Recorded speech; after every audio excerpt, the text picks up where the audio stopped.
Hello, Internet! Welcome to episode 366 of the Assorted Calibers podcast. The Second Amendment podcast is a little bit for everyone. I'm Weer'd, and with me tonight, she is amazing. She is wonderful. Honestly, let's be honest, you're all here for her, not for me. I'm just louder. But she's the greatest hostess in the entire universe, Erin Paulette. How you doing, Erin? I also helped you invent a cocktail. You did. I will not discuss it here because we're radio friendly. Yeah, it's definitely PG-13, possibly R-rated, but it sounds promising. And unlike most of Weirdington's cocktails, I would try this. All I'm saying is that Erin was playing her Weird bingo game, and well, let's just say that I neither eat horse meat nor donkey meat, but well, you do the math on that one. But there is a cocktail that is very similar to eating donkey meat. What was that animal that Jesus rode into Jerusalem on?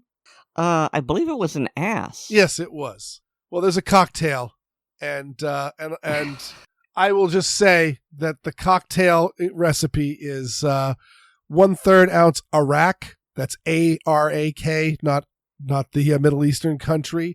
1/3 ounce Pernod and 1/3 ounce Sambuca. And that is the worst recipe on earth because all three of those taste almost identical. They're just sweetened licorice liqueurs. And so I don't know who bothered. It's not worth opening 3 bottles to make that. And I've come up with an idea of what can be an improvement to that. Thank you, Erin.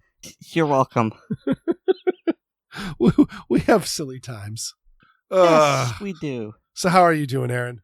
I am hanging in there. I'm not going to go into great detail, but just for those... Actually, I don't know if I've really talked about this on the actual podcast, but my elderly dog, Precious, she would have been 16 on Christmas, and she passed away, and it was time, because she's a medium-sized dog, and reaching that age, well over 100 in human years, she had a really good run, and for almost all of it, she had a really high quality of life, and we spoiled her, and she passed away in the car while we were taking her to the vet, and that's notable because she always loved going for rides in the car, even if it was just around the neighborhood, and so the way my mom looks at it, and it's very sweet, is that she was in the car with us, going for a ride, doing what she really enjoyed with the 2 people she loved, and so... she felt relaxed and safe, and the motion of the car comforted her, and so she just peacefully passed. And I don't want to make people think that I'm heartless or whatever. I am sad that she is gone, but first of all, the antidepressant I'm on is working really well, and we knew it was coming because she was declining, and so we definitely heard the ticking. And honestly, if she wasn't responding to this new medication, we would have taken her into the vet on Monday to be euthanized. So she just got ahead of us a day early, and just kind of resigned to it. And so I'm sad. I'm not destroyed like I was when my little Daisy died. That was rough. Mom's taking it harder, but I'm trying to be there for her. So yeah, kind of a downer, and I'm sorry, but that's what's going on with me. Weird. Hopefully you have something that's funny or cute that can cheer us up here. Let's lighten the mood. You know what? I actually do. I mean, we've got We got a little bit of family business going on. Just my mother-in-law's not feeling great. We're trying to figure out what's going on. So far, it doesn't look like it's anything really severe, but she's not having a great time, which means my wife spent all of last week up in Maine looking after her. And so instead of, we were supposed to go up to our place in New Hampshire on Friday evening, and instead my daughter and I packed up and drove up to my parents' place in Maine, and we spent the night there, and then got up early in the morning, drove over, helped my mother-in-law out with a few things, and then we packed everything up and we drove over to New Hampshire that way. And I will say, driving from the Portland area to Lincoln, New Hampshire is one of the most pretty drives you can do. It's really, really nice. And so that was a whole lot of fun. And then because we are recording this in the I think it's officially the last week of October. Yeah, it is. And so Halloween is on Friday. And so the local theater there had essentially turned the theater into a haunted house. And I've done haunted hayride type things and that sort of stuff where, people come out in masks and, specifically I've done it in Maine. So they come out with chainsaws because everyone's got a chainsaw in Maine. And so there's lots of chainsaws and scary masks and people running out of the woods and all that. And it's cool and it's thrilling and all that. In this case, it was the local theater troupe doing it. So these are all acting nerds doing this. And so it was very, very elaborate with the amount of characters and backstory and that sort of stuff going on. And so while it overall wasn't as scary, the composition and just the general artiness of this haunted house was absolutely amazing. So we had a blast doing that. Yeah. So shall we dive into some news, Aaron? Sure. All right. This first one I am going to tread somewhat lightly on because it's only adjacent to the Second Amendment side of things. But I will say, but also I kind of feel like I need to talk about this just because of some of the people that listen to the show and some of the people that I absolutely cater to listening to this show is so there is a man running in the primary against Governor Janet Mills. Janet Mills is term limited out of Maine, and so she has decided that her next political step is going to be running against Susan Collins for her Senate seat. And, good wishes to anyone who goes on to that. Like, I don't have a horse in this fight at all. But one of the people running against her is a man named Graham Platner. He is, we would say, the further left of the group, and also by far the youngest. Susan Collins and Janet Mills are both knocking on the door of 80, and I think I can speak for everybody in America saying, like, we have to stop sending retirees to do the jobs representing us. These people should be, retired and living out their lives and not being in charge of the wheels of power. It's not right what's going on here on it. But very, very recently, a video surfaced, and it was probably opposition research on how this showed up of all that, of Graham very drunk at a wedding. This was like 10 years ago. And he had stripped down to, some say underwear, some say jogging shorts, and nothing else, and was singing Miley Cyrus's Wrecking Ball. And very prominently on his chest was what everybody, especially people here who are gun nuts and probably some history nerds, would immediately see a Waffen SS death head. And furthermore, this was a Jewish wedding. And so this has caused a lot of discussion and turmoil. He's had it covered up. I'm not going to go any deeper on that, but I will just say, also, along with this, what makes this important, because again, what does this have to do with Assorted Caliber's podcast? Not a ton, but he Also, his Reddit threads had come up, and there's a lot of anti-Semitic and racist stuff that he has said in the past, of which I would say, if you've read your history books, it wasn't just the death head on his chest. It went all the way through, as far as I am concerned. And I will say that he worked as a firearms trainer for I believe it was an Antifa group, but he was working as a left-wing firearms trainer and getting people into this sort of world. And I'm not going to make any comments on that either, how I feel about all that. I'm really just saying, and I've actually reached out to several of my left-wing gun nut friends to say, hey, be careful out there, because this guy strikes me as a legit Nazi. And I don't use that term lightly.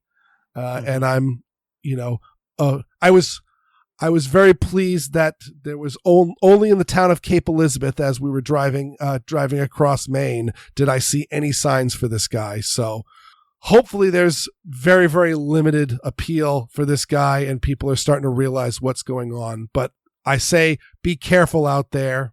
And just to put a bow on this, to tie it in there, linked in the show notes is one David Hogg's Twitter profile stating meeting with Mr.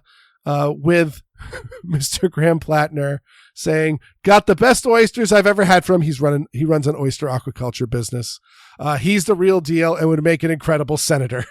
And I will also chuckle while David Hogg has not expressed the level of extreme racism as Graham Platner. There certainly has been some causes of him in his gray suit and armband days that, David Hogg definitely seems to hearken to a certain political movement. I don't know if that was his intention or all of that, but it wasn't a good look. It was not a good look, and it is furthermore not a good look for him hanging out at Graham Platner's oyster farm. And that is my tie into all of this. And also, why is Graham he like the Nazis, Hitler definitely relaxed some of the gun laws from the Weimar Republic. The Weimar Republic was very anti-gun. Hitler was not as anti-gun unless you were the people that he didn't like, in which case he was extremely anti-gun. And Jews were not allowed to carry clubs or sticks in Nazi Germany. So maybe that's why he was talking with David Hogg. I don't know. I'll just say it's not a good look and leave it at that, and saying it's not a good look, and be careful out there, people. So shall we drop that hot potato, Aaron? Yes, please. All right. So this one here is this is starting to look like a military thriller. So we talked a while back when we were talking heavily about the SIG P320. We mentioned that there was an incident.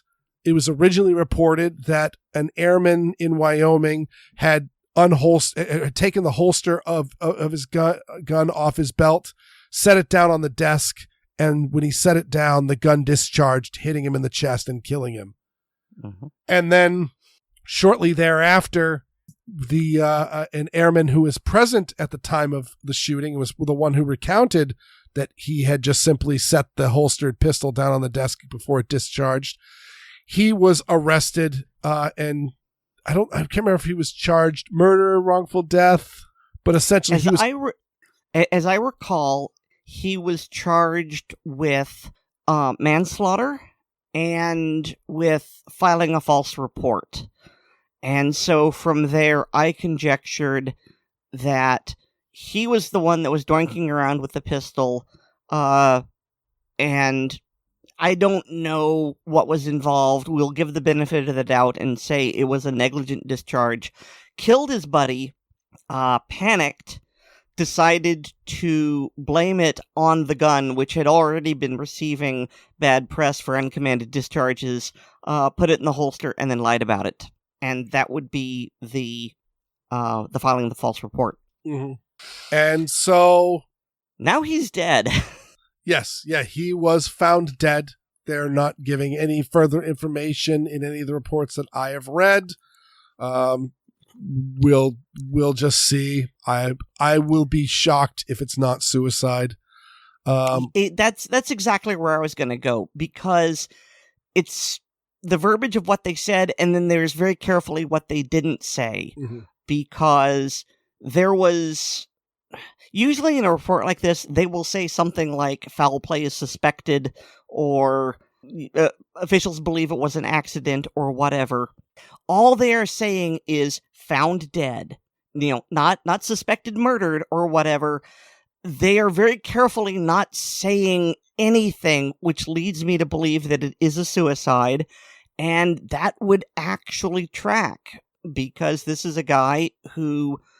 I presume the guy was his friend, and even if the person shot wasn't his friend, I mean, he's still responsible for the death of a human being, and that can really weigh on a person, on their conscience. And then he lied about it, and he was arrested, and he's facing court-martial.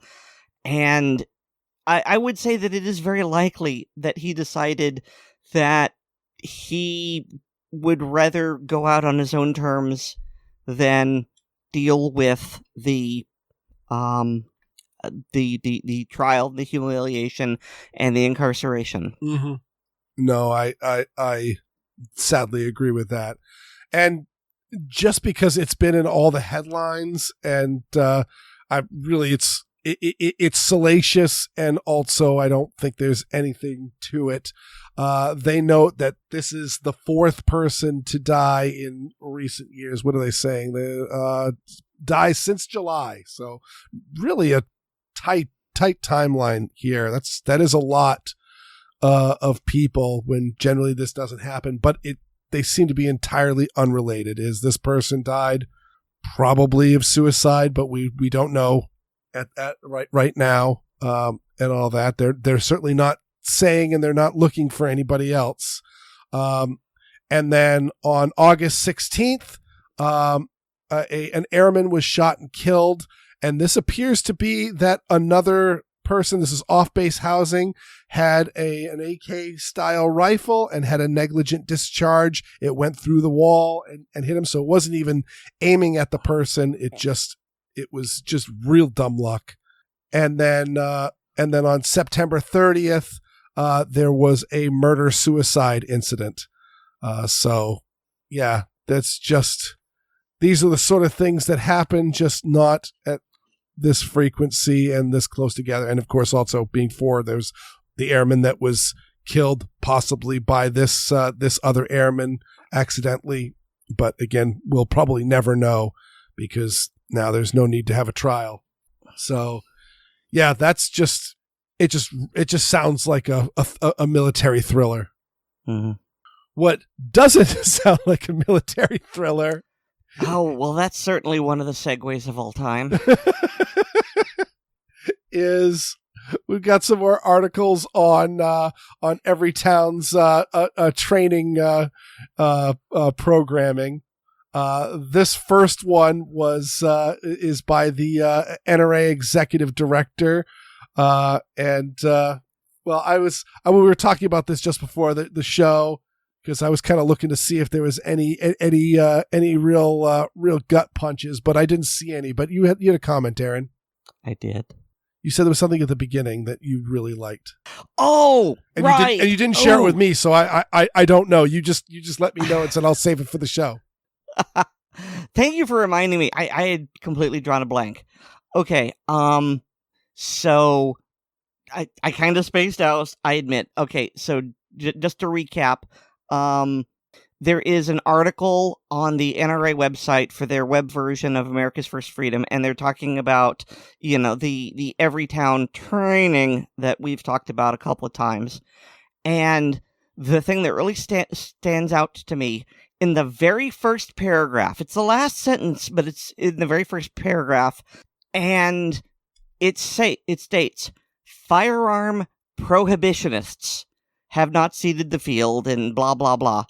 The NRA is using the term firearm prohibitionist, and I think that's fantastic. I have said before that I don't take credit for using that phrase. That phrase was invented by my very good friend Adrian, but he allows me to use it, and I've used it at every opportunity.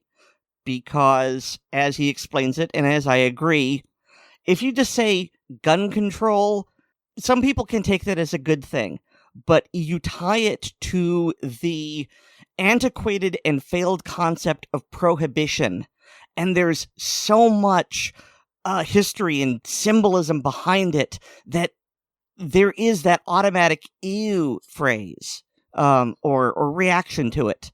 And so that's why I like to use it. Prohibition has failed. It failed spectacularly. It failed in the 1920s, and it failed in the 1960s with drugs, and it continues to fail. Why we continue to pursue this failed policy, I don't understand. And so, firearm prohibition, yeah, they are trying to do it. It is going to fail. It is going to fail for the same reasons. It is not going to stop crime. It is only going to make crime worse. And so, I was so thrilled that the NRA has started using it. I don't know where they got it. I'm not going to be so vain as to say that they heard it from me and started using it, although that would sure be nice. But it's just, it's such a great term, and they are using it, and I am happy. Yeah, no, that is great. It is a great word, and it also, by rotating out essentially tired terminology, it also kind of breathes some new life on it, and also gets people, instead of having knee-jerk reactions to however they feel about the term gun banner, gun grabber, etc., and all that, to just the, firearm prohibitionist. Wait. That's a different word. What does that mean? Okay, I know what firearms are. Oh, yeah, that does make sense. And then feel however they want to feel about that. No, I think it is great. And of course, really the scope of this article is just essentially noting it's not partisan. It is really more professional in the fact that they are noting that this training system, what is it called? I even keep forgetting what it's what it's called. Let's see. It's the Train Smart. I can't remember it because it's such an oxymoron. Because it's really we'll get there, but it's really neither training nor smart. Because this transitions nicely to the next article that I'm really excited to talk about. They state they're essentially dating, this is our competition, but they're really not, in the fact that it's quote here, NRA's firearms training courses are accessible and practical, not political. They are designed to equip students with the basic knowledge, skills, and ability to effectively and safely exercise their right to keep and bear arms. It's just a great line, and really, however you think about the NRA, and there's lots of reasons to think lots of different things about the NRA, their training programs are very, very good and are the bench standard for firearms training. And even the groups that have set forward and said, oh, we're going to make training, training courses to essentially compete with the NRA and allow people who don't want to send the NRA money via training certificates and all of that, come with us and go through. And even then, you'll often see for like concealed carry training, it's NRA basic pistol or the equivalent. So they are really the bench standard for training, and they deserve all the credit on earth for the number of people that they have trained. My father was, took the NRA hunter safety course to get his hunting license as a child. And so, it's just, they go way back, and they've touched so many lives with all of that. And then on the other hand, we've got Everytown's Train Smart. And I'll link to an article by Lee Williams, who says, I took Everytown's training class, and it's everything you'd expect it to be. And have you read this article, right, Aaron? Dude, not only did I read the article, I got it in a Substack, and I sent it to you with the note, you need to get this guy on the podcast to talk about this, maybe even Fisk it. Yeah. No, this is this is awesome. I don't recall if we talked about this before, but one of the things they mention here is that it says there's an 8-hour trip to the range which you watch from home. You don't go to the range. You, on your mobile device, watch other people go to the range, because that's learning somehow. I mean, they're trying to teach a practical skill remotely. We all know you can't do that. Mm-hmm. I mean, there is some. I mean, I've certainly watched many a video of somebody shooting at the range, and they're showing how they do their trigger press, how they align their sights, and all of that. But that's really all stuff to keep in mind when you get your own butt to the range and go, oh yeah, they were talking about you got to grip it like this, or you got to hold it like that. And this is how how they think about the sights coming up. I'll think about them that way as I'm aligning the sights. But yeah, this is, again, gun prohibitionists. Like, they are teaching you how to safely use things that they don't want you to have in the first place. And of course, we talked, I think it was the last show, but we've talked to them multiple times about the schism that this is causing within the anti-gun groups. Is so many people are like, what are we doing teaching people how to own and use guns? We're here to take the guns away. Further, he notes that the two instructors were Nellis and Jake, and notes that that's all they give, of which I have noted is a huge red flag, because why are you not telling us about this? And I actually, I'm not going to go into depth about it, but essentially I ended up tracking down one of the trainers lives in Maine. I'm from Maine. So I said, oh, this will be fun. Let me see if I can figure some stuff out about this person. And I did end up finding out who they are. I'm not going to bother both digging it back up and or doxing them. If they don't want to share their name online, I'm not gonna do it. I certainly also didn't find anything particularly bad in the guy's history. So I don't know why they're concealing all that. But also, I've found, as he notes, neither one of them actually explain how they are experts enough to be trainers. And Aaron. Yeah. So you kind of danced around this, but I really want to stick a pin in it. The instructors, and I use the term very loosely, are basically saying you should trust us because we say so. Mm-hmm. And they do not show their certification. They do not give us their last name. This is the internet version of a talking head on television. And so if they're reluctant to let you know who they are, then my suspicious nature thinks that there's something going on that they don't want us to know. And if there's something that they don't want us to know, then why are they purporting to be instructors? When you receive instruction and they claim to be licensed, they should be proudly displaying that license, showing, yes, this is where I got my certification. I am licensed. I am bonded. I am whatever. And that is why not only you should trust me, but that is why you should pay my fees. And for them to just be a first name and nothing else is really bothering me. And I don't know if it necessarily trips my scam sensors, but this is definitely not kosher. No. And I mean, also just possibility that if, I mean, number one, they might have zero certification. They might, the only thing, I mean, a bunch of them are retired military. And so they may have just learned to shoot in the military, of which anybody who's a big time shooter knows that unless you're like in a special forces team, that doesn't necessarily mean that you're a terribly great shot. Mm-hmm. It means you are a competent and a safe shot. And then also on top of that, probably if they have any instructor certification, it's probably through the NRA. A thought occurred to me that maybe they got their certification through TrainSmart. Ooh. Because I could see Bloomberg doing that, having an instructor certification program, and so they were the pilot people, they took the course, and now they're going to be teaching it to others. I mean, it works out. I mean, the Michael Bloomberg definitely got caught grabbing the Project Child Safe locks that are supplied by the National Shooting Sports Foundation and putting Everytown stickers over them.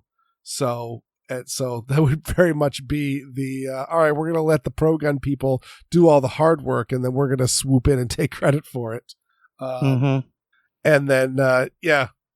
And so it's, but also, I also note that was what I was trying to say, is that, of course, you founded Operation Blazing Sword. I'm a member of Operation Blazing Sword. I can't say instructor because I'm not an instructor. I'm just a volunteer.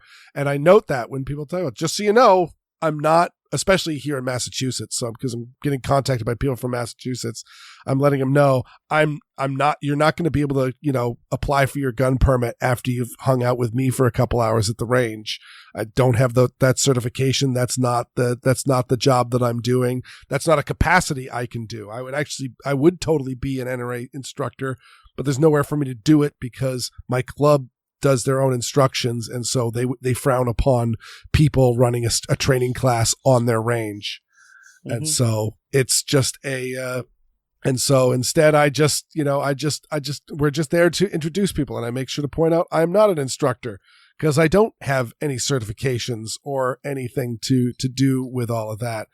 And that yet these people are, and they might have more, they might have less than me.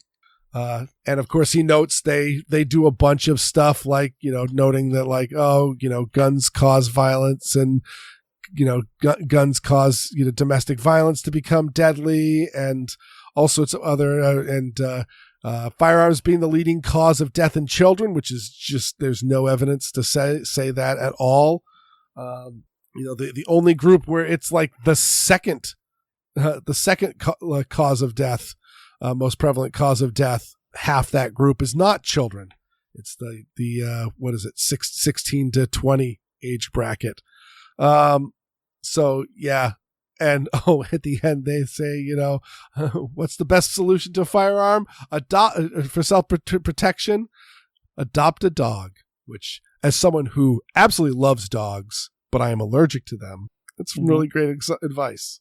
So yeah, I highly recommend you read this. It goes on further on just how shady this is, how much they talk about. They list the Jeff Cooper 4 rules of firearms safety, something that I actually send to any new shooter before we go to the range. I'll email it to them and say, here, read over these 4 rules. You don't have to memorize them perfectly, but we're going to have a talk about these before we go, because I love them. They are the best way to make sure that everybody is safe and has a good time on the range, is if you follow the 4 rules of firearm safety. But of course, they're not going to mention Colonel Cooper, because Colonel Cooper was a very strong Second Amendment advocate and would be very much against his rules being, well, he probably wouldn't be against his rules because he was all for safety, but would definitely have some choice words to say about them. One thing that I want to harp on is that Train Smart actually goes a degree further than I have ever seen. Maybe you've seen it, Weer'd. I don't delve deeply into the stupid end of the pool. But we've all heard that if you have a gun, the only way for it to be safe is that you keep it unloaded and you keep it locked up and you keep the ammunition in a different locked container. This goes a step further and says that guns should be disassembled as well. And I assume that for things like AR-15s and for semi-auto pistols, you separate the upper from the lower. I have no idea what you would do with a revolver, because not all of them have easily removable cylinders. But, oh my gosh, you have a gun for self-defense, and not only is it unloaded, but in pieces that you have to assemble. This is really, really bad advice. and I hope it doesn't get someone killed. I fear it will. I mean, obviously, this was part of the Heller versus DC decision, was that the guns needed to be in an inoperable condition when they weren't in use.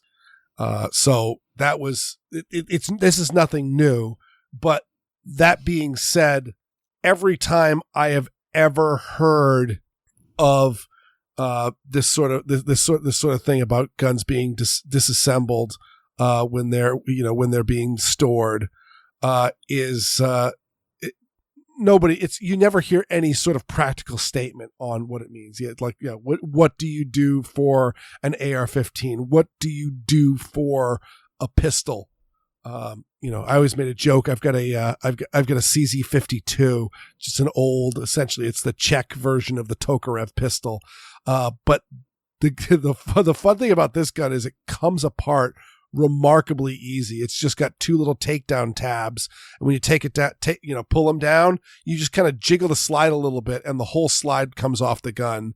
And then all you've got to do is press the slide down just the right way onto the gun, and it's reassembled. And hilariously, like, you could technically load the chamber and then take the upper off of the gun, and it would be relatively safe to carry that way. Because I think California had there needed to be at least 2 operations for a firearm back when they still did allow open carry. And I was joking that, yeah, you could carry this gun and just essentially it's disassembled, and then you just slap the upper onto it. It's, as quick as putting a magazine into the gun, and it's locked and loaded. But yeah, I don't think they really thought through on what does that mean. Can you take the upper off of the lower, or do you need to take the bolt out? Do you need to take the barrel out of a semi-auto pistol when you're going through? As you said, what do you do with revolvers? Because certainly a lot of swing out cylinder revolvers, there's tools that are needed to actually get the cylinder off. And is that enough? Did you take the side plates off? So dumb.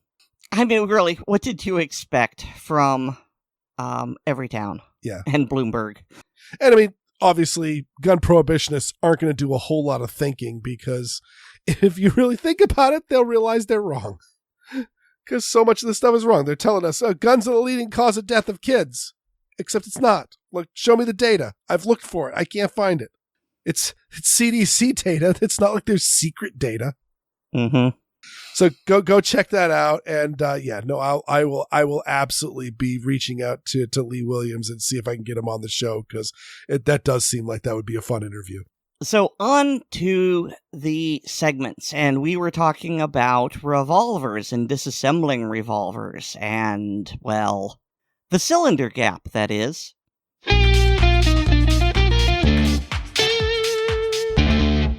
Hi, and welcome to Gun Lovers and Other Strangers. As regular listeners know, Weer'd and I are Revolver fans, while Xander is not. Among the things I appreciate about revolvers are the esoteric details that are either not generally known or are misunderstood. So in this segment, I'd like to talk about cylinder gap. First, let's start with some definitions. Cylinder gap is the space between the front of the cylinder and the forcing cone. The forcing cone is part of the small amount of barrel that protrudes into the front of the frame space, and is where the bullet passes from cylinder to barrel. The forcing cone has a gentle internal taper to help ease the bullet's passage through into the rifled portion of the barrel, analogous to the throat in a rifle. End shake is the forward and back movement of the cylinder within the frame opening. Some is inherent in revolver design, too much can cause problems. Way back in ACP episode 151, I talked about some tests to check a used revolver prior to purchase. One of the elements I mentioned was cylinder gap.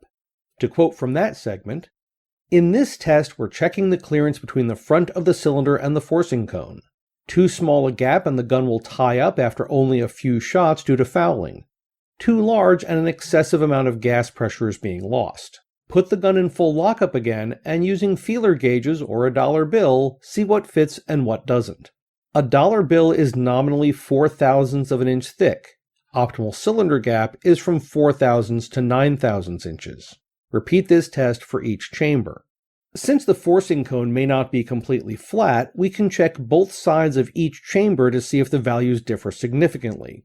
Once we have our measurements, the next question is, what can we do if the cylinder gap is too wide or too narrow? One of these answers will certainly involve a gunsmith. Another can be handled by pretty much anyone with basic skills. While the last doesn't require a gunsmith, it's highly recommended. If the gap is too wide, the barrel can be removed from the frame. The bearing surfaces at the front of the frame and above the threaded portion of the barrel dressed down a very precise amount, then the barrel reinstalled, basically allowing the barrel to be screwed in one more rotation. This will bring the forcing cone of the barrel closer to the front of the cylinder, hopefully reducing the gap to an acceptable value. If the cylinder gap is too small due to excessive end shake, forward and back movement of the cylinder, another option is shims placed inside the cylinder on top of the ejector rod. These will push the cylinder back a precise measured amount, both reducing end shake and increasing cylinder gap. If the gap being too small is not due to end shake, the forcing cone end of the barrel can be relieved with a stone or very fine file until the proper spacing is achieved. While someone handy with tools may be able to perform this operation without issue, I still strongly recommend it be handled by a gunsmith. We're talking about removing an extremely small amount of metal, possibly less than 1/1000th of an inch. If any of our listeners do decide to take on the task of increasing cylinder gap this way, make sure the work area is well lit, measure the current value with feeler gauges and write it down. Remove the cylinder, position the barreled action in a vise with the forcing cone up, and using the finest file, or better yet, a smooth stone, take a couple of light passes across the forcing cone. After wiping off any filings, reassemble the revolver and measure the gap again. Repeat as necessary, being extremely careful to work perpendicular to the bore so the forcing cone remains as flat as possible to the front of the cylinder. Remember, it's easy to remove metal, but very hard to put it back. The preceding procedure may also be required after barrel setback as well. In addition to this technical information, cylinder gap can also pose a risk to the shooter. When a revolver is fired, hot gases spray out of the cylinder gap to either side. Any skin in the way of this will be burned and possibly cut as if by a hot knife. There are a number of videos out there of people demonstrating this risk using everything from pieces of paper to hot dogs to chicken legs as a way to represent the damage to human tissue. There's no need to watch them. But take my word for it, placing a finger across the cylinder gap when firing a revolver will cause some amount of injury. The severity of this damage will be affected by both the width of the cylinder gap as well as the caliber, load, and barrel length of the revolver. Please don't run this risk. Keep all fingers behind the front of the cylinder when shooting revolvers. Be safe and have fun on the range. We're talking about the phenomena of the gas that escapes from the gap between the cylinder and the forcing cone on revolvers. Specifically the question, if you got your hand in the way, could that gas injure you? That about wraps up this segment. If you have any questions for me or suggestions for future segments, or a comment on a past segment, please post them on the Assorted Calibers Podcast Facebook or MeWe pages, and Aaron or Weer'd will make sure I see them.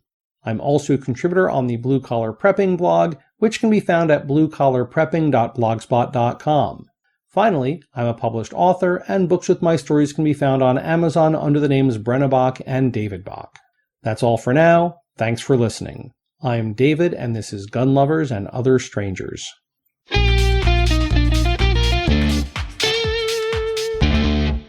So first up, I got to congratulate David. This is his 200th Gun Lovers and Other Strangers. He has been a steady contributor to ACP. I had to look it up. He came on first on the 10th episode. And You're welcome. Yeah, well, thank you. And it was all Aaron. I was unaware of David until that point, and of course, we've become very close friends. So, Aaron, you have enriched all of our lives. Oh, thank you. I wasn't saying it for that, but it's fun. I like to make you embarrassed. Aaron takes compliments very well. So, to speak of cylinder gaps, like I can't not think about this, is my gun club has a live fire, essentially just a little demonstration. Just you're allowed to be on the range unsupervised. Let's just make sure that you're going to put holes in the right place, the right areas. So they make you shoot a bunch of different, just basic firearms, mostly 22s. And one of the first ones they gave me was a Smith & Wesson M17 revolver.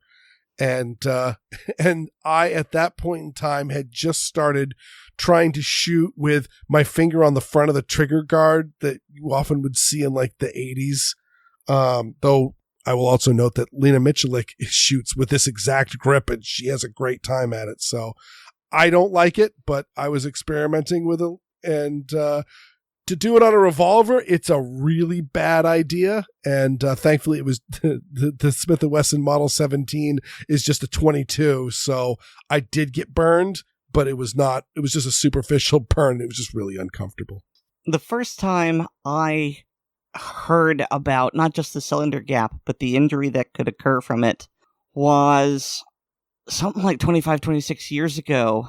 The premiere episode of CSI Crime Scene Investigation, and one of the murders, the perpetrator put his hand on top of the revolver to steady it because he didn't know what he was doing, and he got burned, and that helped them solve the crime. Oh, interesting. And so, yeah.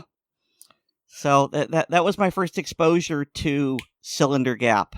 Mythbusters had a great episode too, where they made like a meat hand, and I think they were using a 500 Magnum, and that the cylinder gap blast from that will just completely just turn your hand into modern art. I want to say that they used hot dogs for the fingers, but I'm not certain. I believe so. I know Hickok 45 definitely just opened up a package of hot dogs and held it next to the cylinder gap of a number of revolvers, and the results were quite disgusting. I actually thought you were going to say it was revolting. Revolting Revolvers. That would be a good punk band name. All right, so we needed one more segment, but nobody else was available, and I can't do an audio fisc on short notice. But can I do a quick information segment on short notice? You know the answer.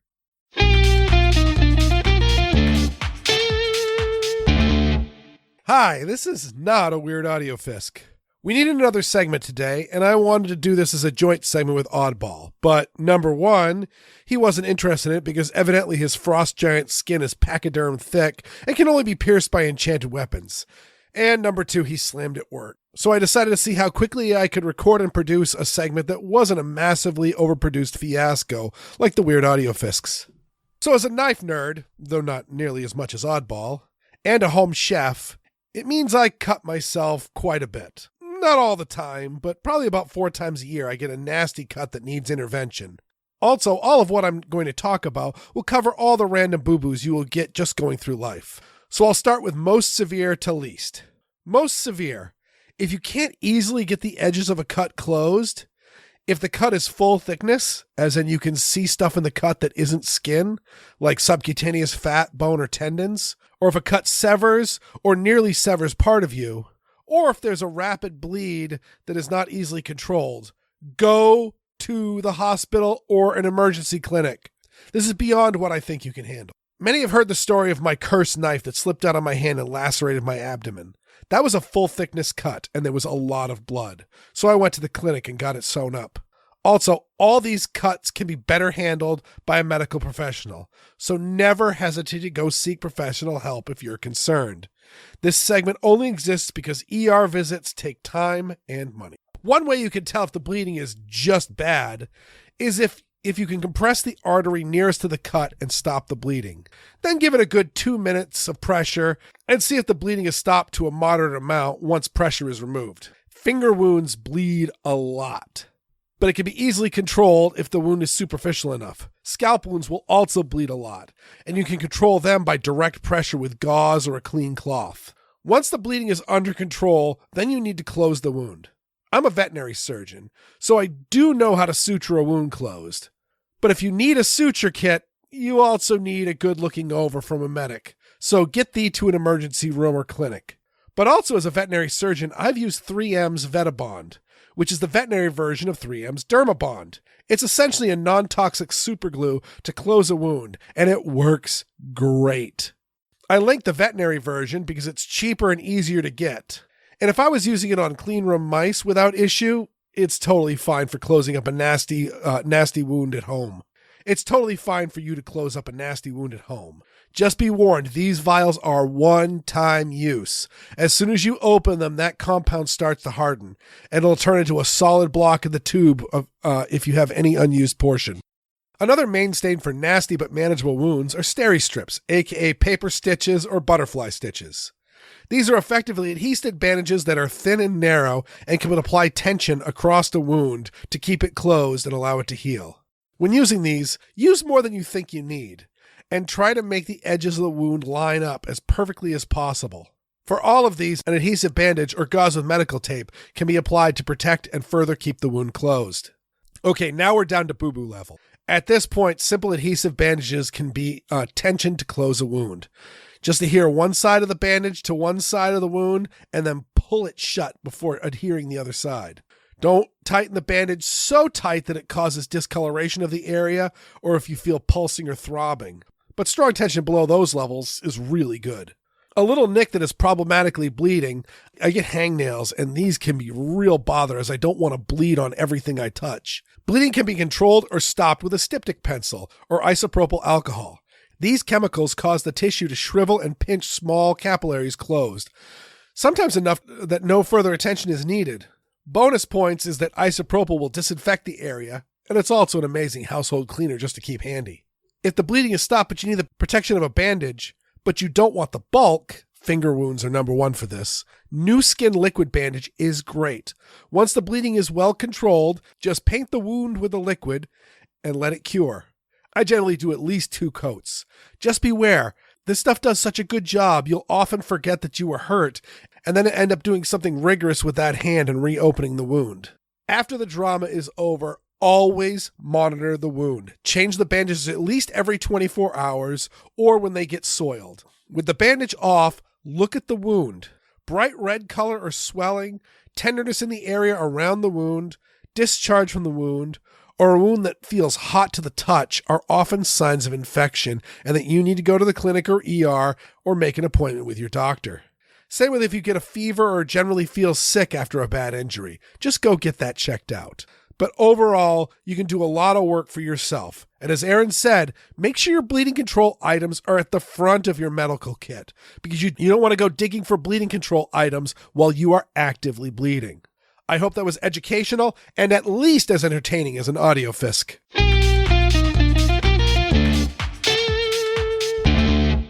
So one thing I noticed, a bunch of the solutions you suggested, like the Styptic pencil and the liquid skin and the medical super glue, they all sting like mofos.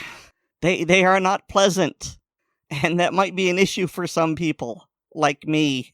Yeah.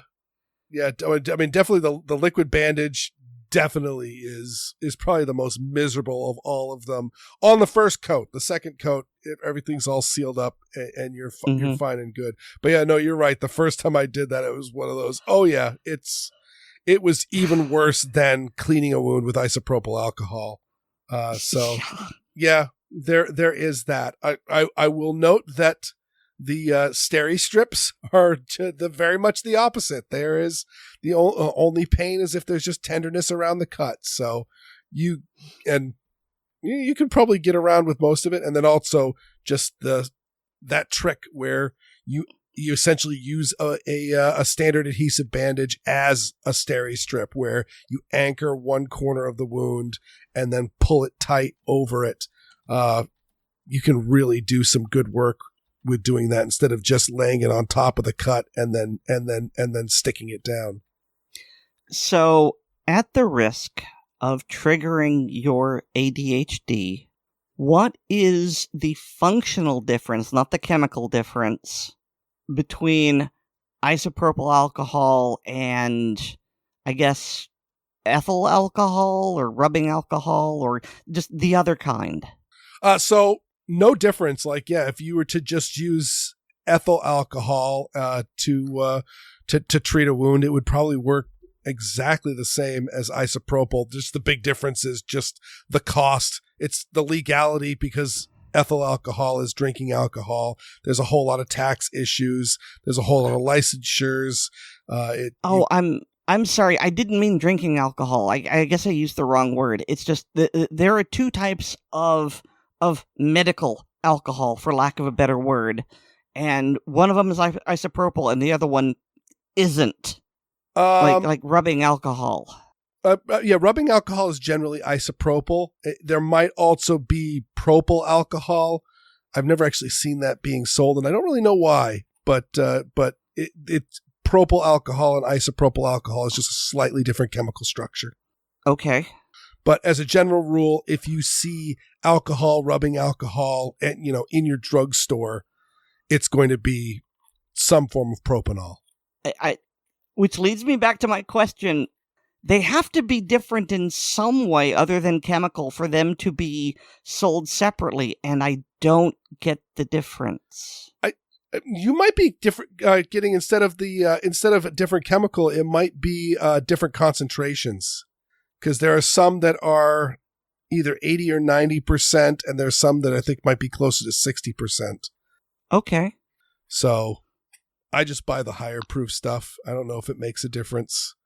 I didn't mean to put you on the spot. I actually thought you would know this, considering that you're almost a doctor. Yeah. No, I honestly speaking, I haven't. I'm not exactly sure what the when you hear rubbing alcohol, it's pretty much always isopropyl. I've never actually seen propanol for sale, and certainly at my drugstore and or grocery store in the pharmacy aisle, there's only, I think there's like 3 different bottles of alcohol there, and there's essentially the high proof isopropyl, the low proof isopropyl, and then like one that's like dyed green that I think smells like mint, so it's just not as stinky.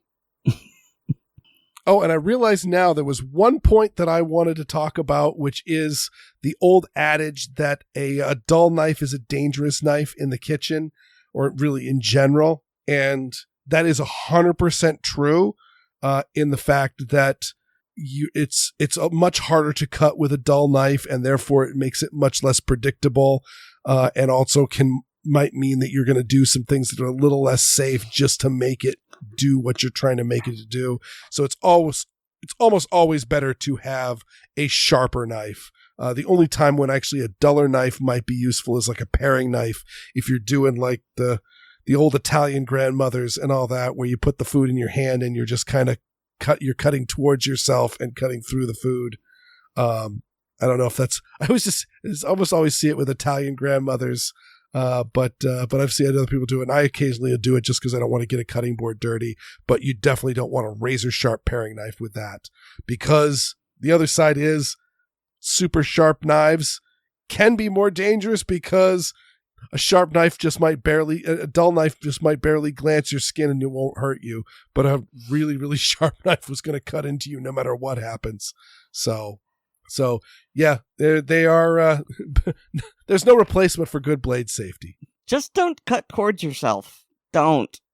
Yeah, it's a general rule, not a good idea. Though there are times when it's also the more practical way for cutting. As someone who has hurt themselves pretty badly cutting towards myself, I'm never going to do it again. And I don't care how impractical it is, I'm going to get a cutting board. I will say the first time I had to go to the emergency room and get sewn up, the thought I was having just before I got injured was, I probably shouldn't be cutting towards myself. So you're not wrong. Oh dear. And I nearly lopped the pad of my thumb off. So yeah, that was one of those ones of the, if you cut a part off of you or nearly cut a part off of you, that's the time to go to the hospital. And the doctor, just before he had a look at it and had the nurse sew me up, was like, I had just a big bulky bandage wrapped around my thumb that we had just kind of put together. And he said, are you all in there? I'm like, yes, I'm all in there. There was no accessory pack. Well, hey, Weer'd, do you know who aren't accessories. Certainly for legal reasons, they are definitely not accessories. Am I being detained? Can I speak to my lawyer? And of course, we are talking about our listeners. Thank you, each and every one. We really appreciate you listening to this show. We really do. It's awesome. We probably would still be talking if no one else was here, but that would be weird. But we got to give an extra special thanks.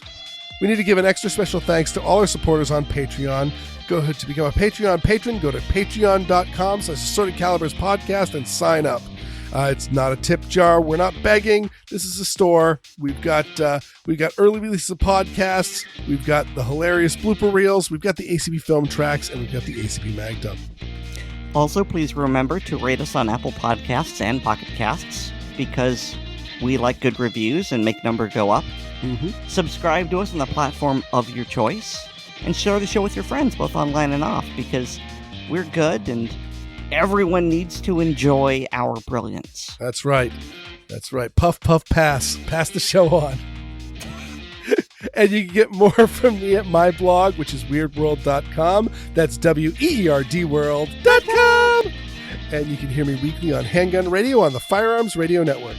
And you can get more from me at linktree/Aaron Paulette. That's linktree.ee/Aaron Paulette. All one word. And the new antidepressant is working a lot better, so hopefully I can get out of this funk and start writing again. Hooray! We look forward to it very much. And maybe Nate Spencer will write some more music sometime, but he did write the music for this episode. I mean, he probably wants to be paid. I've tried to get him to take money. He puts the cock in cocktail, and I put the ass in assorted. Our animals, wink, are assorted, and so is our podcast. Good night, everyone. Did you hear something dirty about that? I heard nothing dirty about that. Wait, you thought that was dirty? I was talking about a rooster. Good night, everybody.